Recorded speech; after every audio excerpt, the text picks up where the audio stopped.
All right, welcome to the New Score podcast.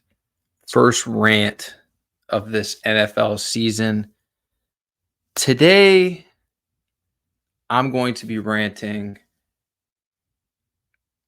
about new Titans head coach Brian Callahan and how he handled everything after the Titans lost to the Chicago Bears this week.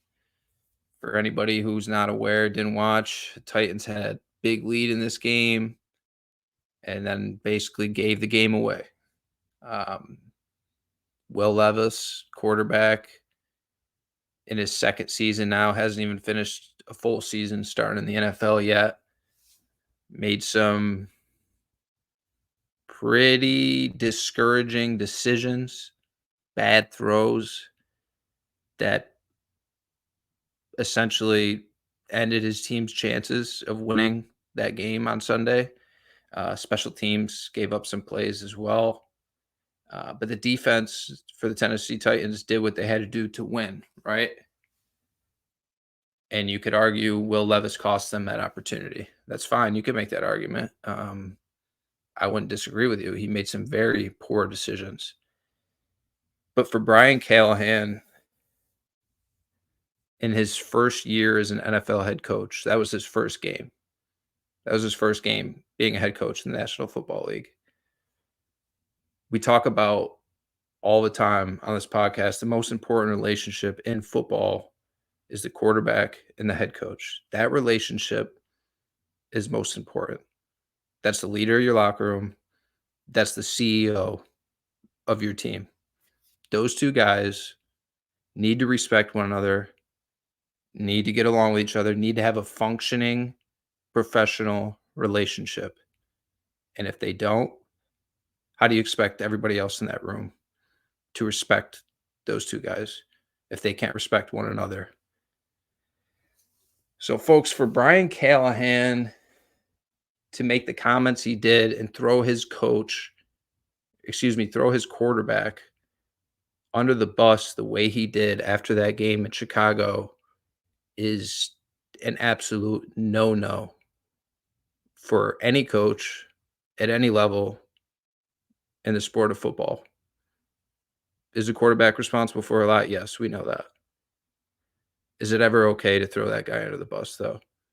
Especially a guy that hasn't even started a full season in the league last year. Got beat up enough last season as it is on a bad team.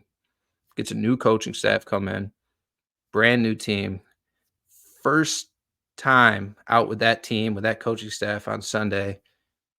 Caleb Williams didn't look great on that other side. Didn't turn the ball over, though. He got a win. There's a lot of quarterbacks that didn't look great on Sunday. It's the first we're going to be talking about this whole episode. A lot of sloppy football played.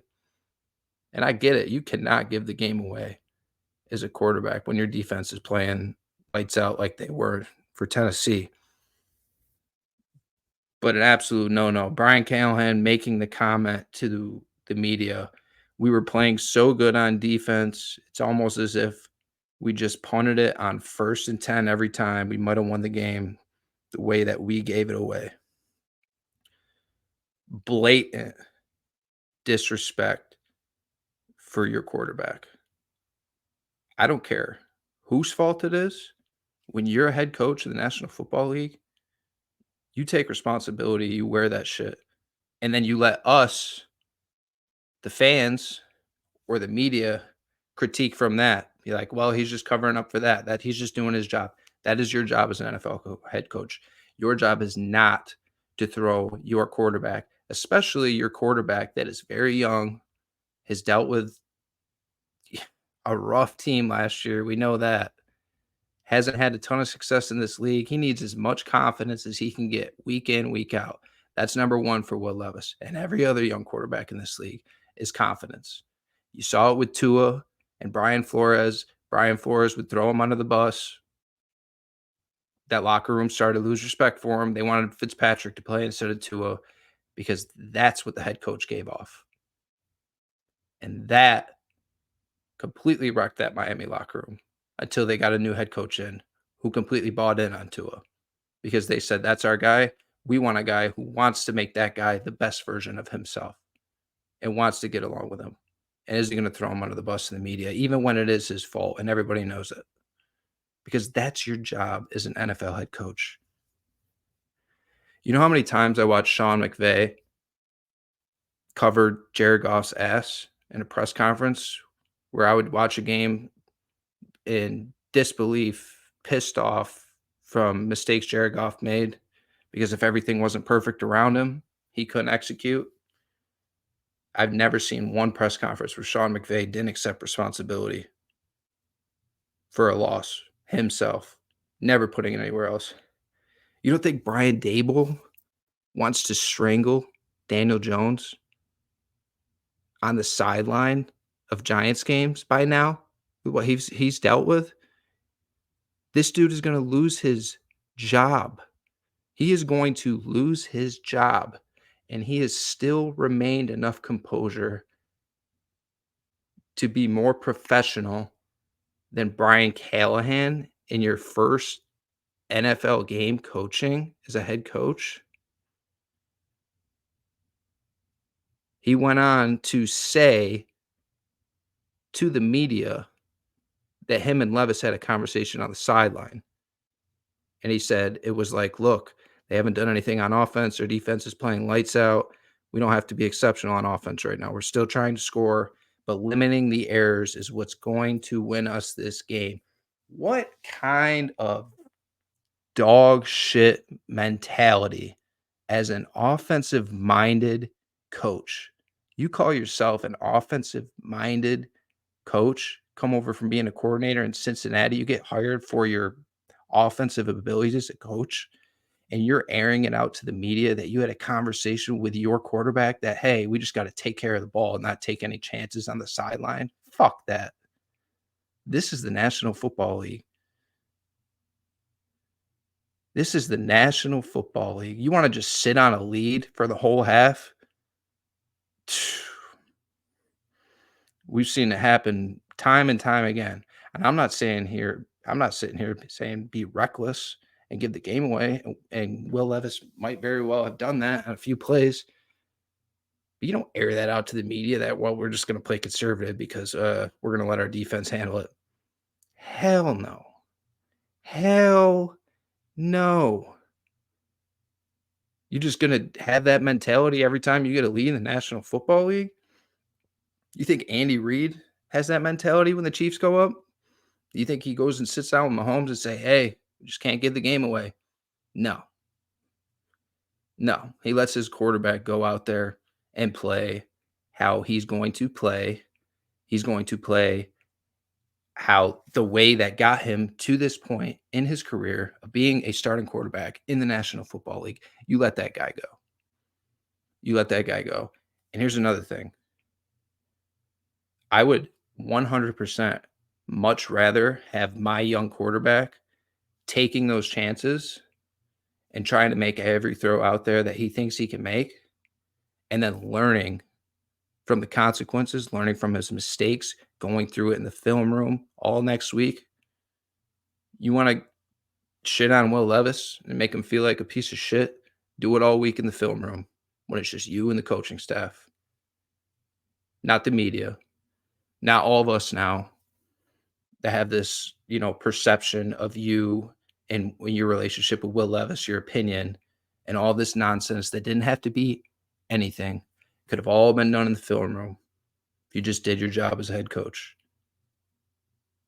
But again, I want my guys taking chances. I don't want the young guy coming into the league who's dropping back and needs to get rid of the ball in the flat every single play, won't progress through his reads downfield because he's too afraid to make a mistake.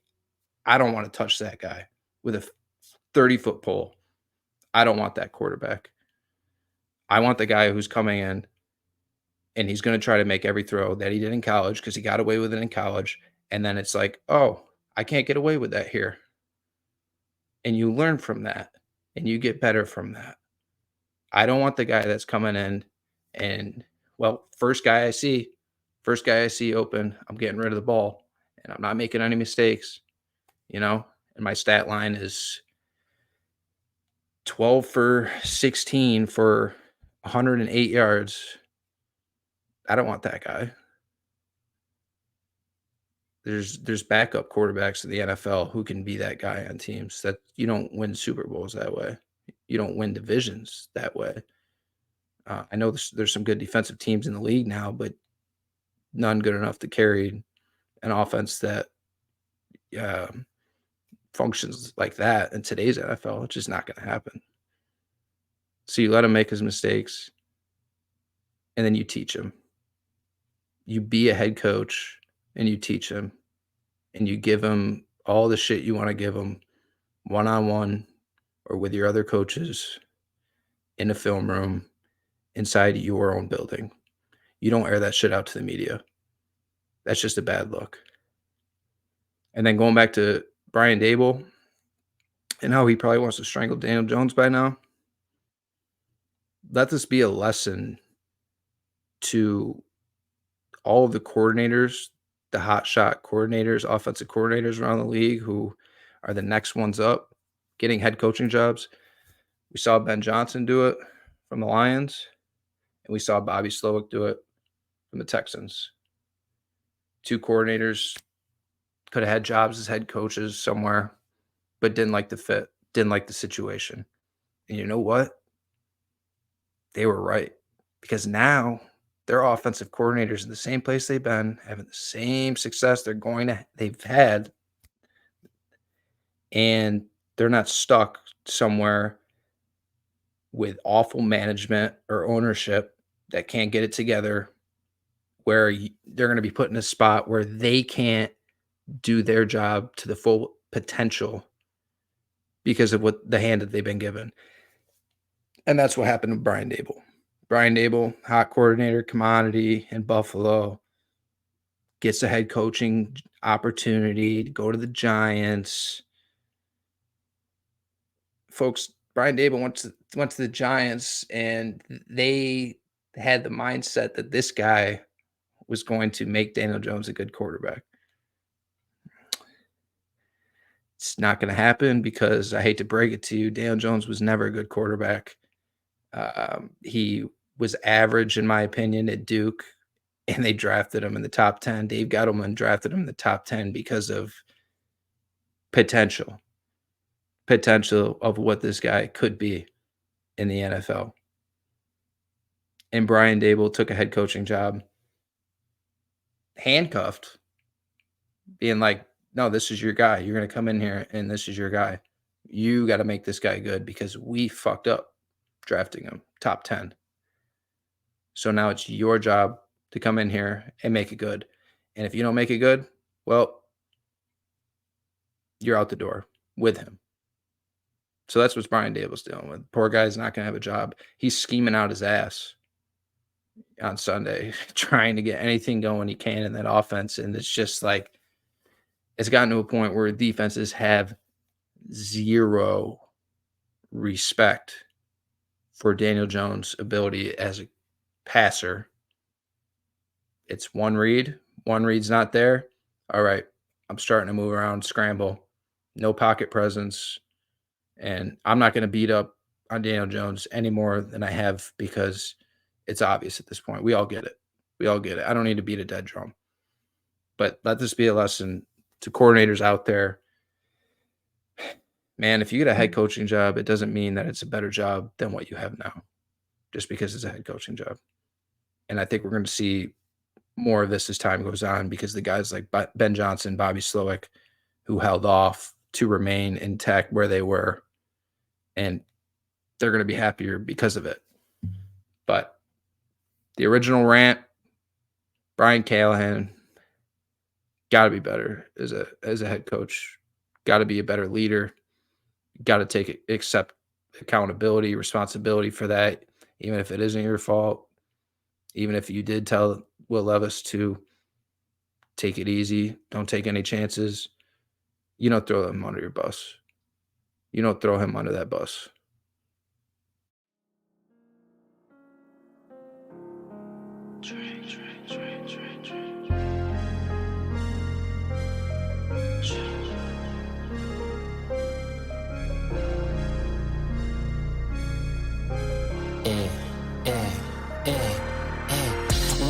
come to your city, I'm a new score.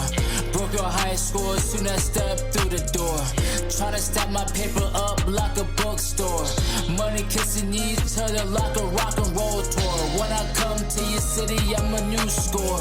Broke your high score soon as I step through the door. Tryna stack my paper up like a bookstore.